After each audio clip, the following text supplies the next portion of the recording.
Morning friends, चैतन्य class के online platform पर आपका हार्दिक स्वागत है। कल हम 3 रस पढ़ रहे थे। आज की कक्षा में भी हम 3 प्रकार के रसों का अध्ययन करेंगे। पहला रस है विभत्स रस, 7वें नंबर का रस है 8वां है अद्भुत रस और 9वां है शांत रस। यानी इस कक्षा में हम 3 रसों को विस्तार पूर्वक समझेंगे, उनकी परिभाषाएं देखेंगे, उनके उदाहरण देखेंगे। दोस्तों, ये रस है विभिन्न प्रकार की जो एग्जाम होती हैं उनके लिए बहुत ही महत्वपूर्ण है। यदि आपको यह कक्षा अच्छी लगे तो लाइक, सब्सक्राइब और शेयर जरूर करें अपने फ्रेंड्स को, और कुछ कमियां हैं तो कमेंट में लिखकर मुझे शेयर करें। देखिए, सबसे पहला जो रस है इसमें आज की क्लास में उसका नाम है विभत्स रस। परिभाषा देखिए इसकी, स्थायी भाव देखिए। सबसे पहले इस रस का स्थायी भाव जुगुप्सा होता है। स्थायी भाव क्या है? जुगुप्सा। जुगुप्सा घृणा का ही दूसरा नाम है। यानी विभत्स रस है उसका स्थायी भाव जुगुप्सा है, जिसको घृणा कहते हैं। इसकी परिभाषा होगी ऐसी रचना जिनको पढ़ या सुनकर हमारे मन के अंदर, हृदय के अंदर जुगुप्सा या घृणा पैदा होती है, और ये घृणा का भाव ही परिपक्व होकर विभत्स रस का निर्माण करता है। देखिए परिभाषा देखिए, ऐसी रचना जिसको पढ़कर या सुनकर हमारे हृदय में घृणा या जुगुप्सा का भाव उत्पन्न होता है। जुगुप्सा का भाव उत्पन्न होता है,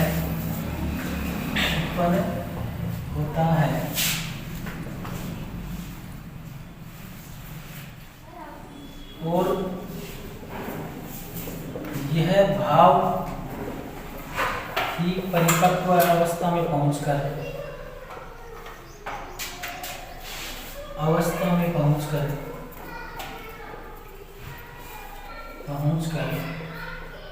विभत्स रस का निर्माण करता है।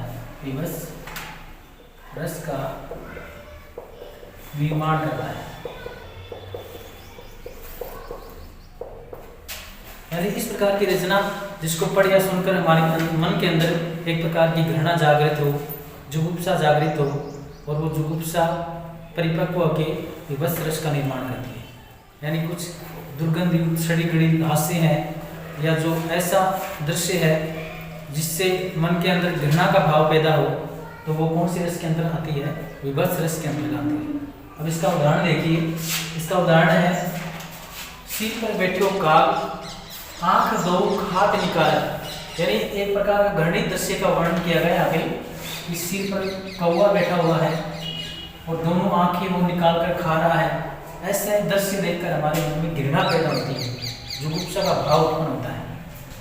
सियार यानी सियार है, गिदड़ है, वो जीभ को खींच रहे हैं, वो बहुत ही आनंद में भर रहे हैं। ऐसा जो दृश्य है वो हमारे मन के अंदर घृणित भाव पैदा करता है। घृणित भाव, जुगुप्सा भाव, और ये भाव ही आगे चलकर परिपक्व अवस्था में अंतिम छोर तक पहुंचकर कौन सी रस का निर्माण करते हैं? विभत्स रस का निर्माण करते हैं। यानी इस प्रकार की रचना जिसको पढ़ या सुनकर हमारे मन के अंदर घृणा पैदा हो, और वो जुगुप्सा भाव के अंतर्गत आएगी, और ये भाव परिपक्व अवस्था में पहुंचकर विभत्स रस का निर्माण करेगा। अब सेकंड नंबर का जो रस है कौन सा है? अद्भुत रस। 8वां है वैसे, और इस क्लास का सेकंड है अद्भुत रस। इसका स्थायी भाव होता है विस्मय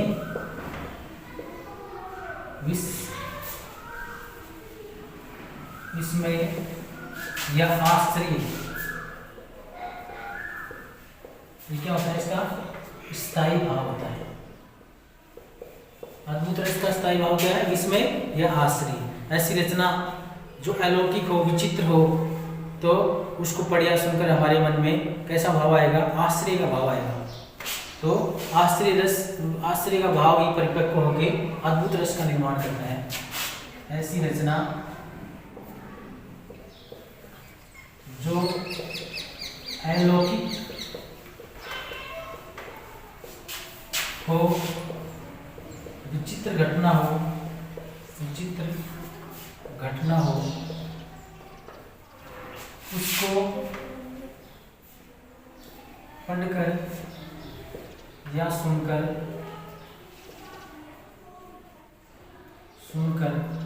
हमारा हृदय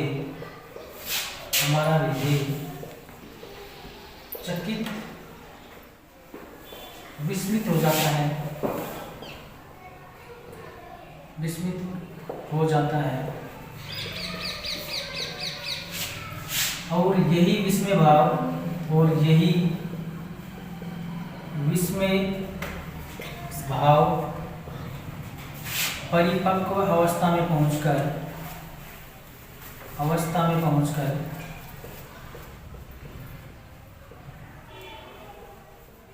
अद्भुत रस का निर्माण करता है। अद्भुत रस का निर्माण करता है।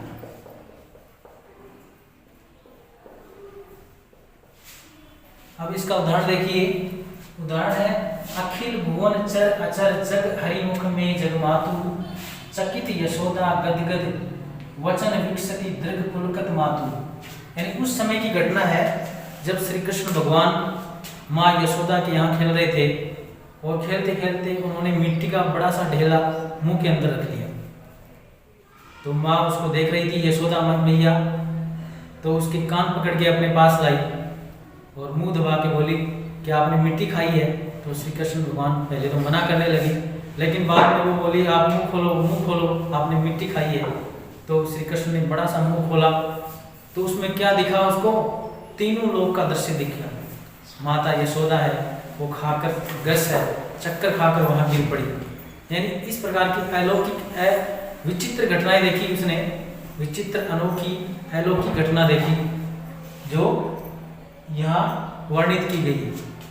यानी श्री कृष्ण भगवान ने, जो स्वयं भगवान थे, माता यशोदा को अपनी माया का जाल दिखाया उसको, और अपने मुंह के अंदर उसने तीनों लोगों का दृश्य करवा दिया। तो इस प्रकार की जो अलौकिक घटनाएं होती हैं, अनोखी विचित्र घटनाएं होती हैं, वो हमें आश्चर्य में डाल देती हैं, विस्मित चकित करती हैं। और जब हम विस्मित और चकित होते हैं, यही भाव परिपक्व अवस्था में पहुंच जाता है तो किस रस का निर्माण करता है? अद्भुत रस का निर्माण करता है। तो यहाँ विचित्र घटना है श्री कृष्ण वाली, तो ये अद्भुत रस हुआ यहाँ पे। अब अगला है शांत रस। इसकी परिभाषा देखिए। 9 नंबर का जो रस है उसको कहते हैं शांत रस। और इसका स्थायी भाव क्या है? स्थायी भाव सम, जिसको शांति भी बोलते हैं, जिसको क्या बोलते हैं? शांति। यानी शांत रस का स्थायी भाव सम या शांति है।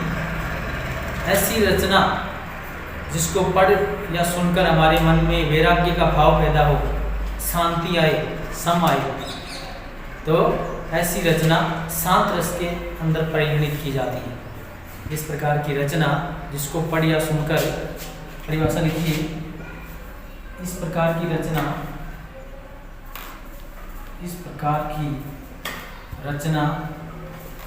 जिसको पढ़कर या सुनकर वैराग्य का भाव पैदा हो, वैराग्य या विरक्ति का भाव पैदा हो,